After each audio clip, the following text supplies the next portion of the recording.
Hey, this is Danny from Kolo Productions. Welcome to a brief tutorial on how we made the rocket propelled grenade and the bunker explosion. I'm going to show you how we actually did that behind the scenes. I made up just something that looks roughly like a 66mm rocket launcher using a very strong cardboard tube. In the rear I actually used a piece of 4-inch galvanized steel, and it's hollow inside. And we need it hollow because we need the pyro charge to come out of the back and also at the front.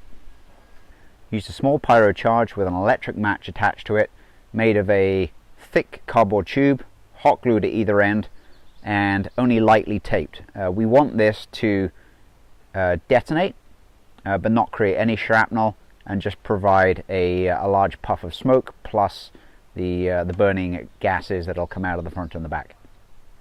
Right, next we need the actual RPG itself. We made this simple one out of a couple of bottle halves, cardboard tube, some fins, and more importantly these metal eyelets which you're going to hang it. You'll see behind me I've got a thin wire made of very strong fishing twine. You can use steel cable, but something that is smooth, so not string.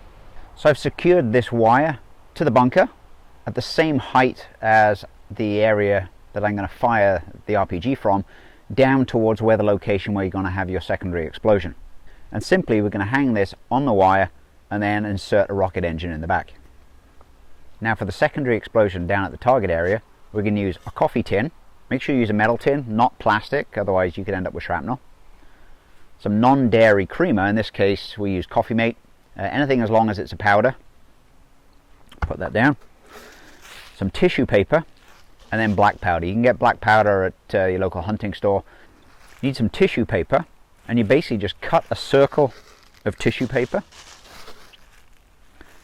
and then that goes over the top of the black powder, and then you'll pour in the Coffee Mate over the top, making sure that you don't lump it in, don't dump it on. It's got to stay in as much of a powdered form as possible, otherwise it could just weight down the tissue on top of the black powder.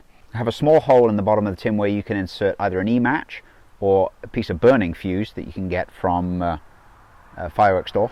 The point of the black powder, it provides a lifting charge. The tissue paper prevents the two powders from mixing, and as the lifting charge pushes out the Coffee Mate will ignite. Because it's light and you get air in between, you get a fuel air explosion.